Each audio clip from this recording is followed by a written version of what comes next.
Hi dear friends, ഇന്നത്തെ വീഡിയോയിലേക്ക് എല്ലാവർക്കും സ്വാഗതം.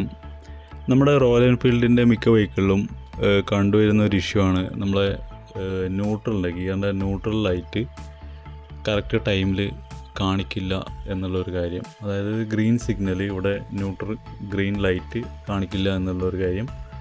അപ്പോൾ നമ്മളത് പൂർണ്ണമായിട്ടും ക്ലിയർ ചെയ്യാൻ പോവാണ്.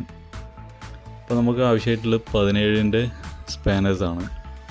പല വീഡിയോസിലും കണ്ടു നമ്മൾ ബാറ്ററിയൊക്കെ അഴിക്കുന്നത്. ഞാൻ എന്തായാലും ബാറ്ററി ഒന്നും അഴിക്കുന്നില്ല. അപ്പോൾ നമ്മൾ ആദ്യമായിട്ട് ചെയ്യേണ്ടത്, നമ്മളെ ഇവിടെ ഈ കാണിച്ചിരിക്കുന്ന ഒരു ന്യൂട്രലിൻ്റെ പിന്ന് വരുന്നുണ്ട്. ഒരു സെൻസർ ടൈപ്പ് പിന്നാണ്. അതിൻ്റെ എൻഡ് വശം നമ്മൾ ജസ്റ്റ് കണ്ടെത്തുക.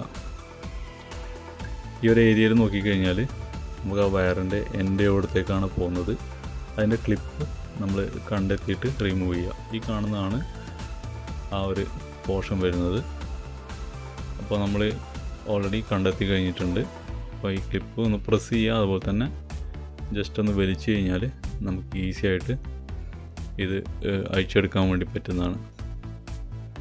അതുപോലെ തന്നെ നമുക്ക് 17-ൻ്റെ സ്പാനേഴ്സ് അത്യാവശ്യമായിട്ടുണ്ട്. ഈ കാണുന്ന ക്ലിപ്പാണ് നമ്മൾ ചേഞ്ച് ചെയ്യാൻ പോകുന്നത്. അപ്പോൾ നമ്മൾ സ്പാനേഴ്സ് റെഡിയാക്കിയിട്ടുണ്ട്.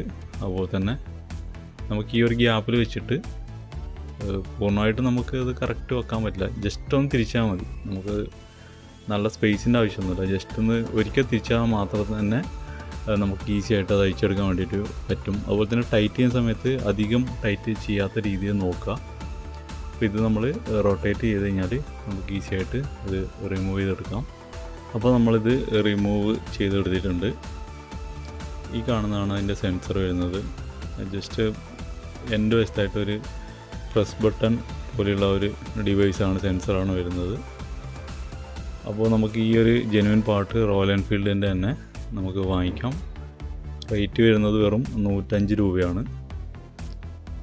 അപ്പോൾ ഈ ഒരു പുതിയ പീസ് നമ്മൾ വാങ്ങിച്ചിട്ടുണ്ട്. സിമ്പിളായിട്ടുള്ള പരിപാടിയാണ്. നമ്മൾ ജസ്റ്റ് ഇതൊന്ന് റീഫിക്സ് ചെയ്യുക, അതുപോലെ തന്നെ ക്ലിപ്പ് ചെയ്യുക. ഇത്രയാണ് വരുന്നത്.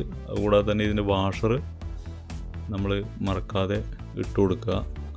അതുതന്നെ ടൈറ്റ് ചെയ്യുന്ന സമയത്ത് ഓവറായിട്ട് ടൈറ്റ് ചെയ്യേണ്ട, പ്ലാസ്റ്റിക്കാണ്. ചിലപ്പോൾ ത്രെഡോ അല്ലെങ്കിൽ പൊട്ടിപ്പോകാനൊരു സാധ്യതയുണ്ട്.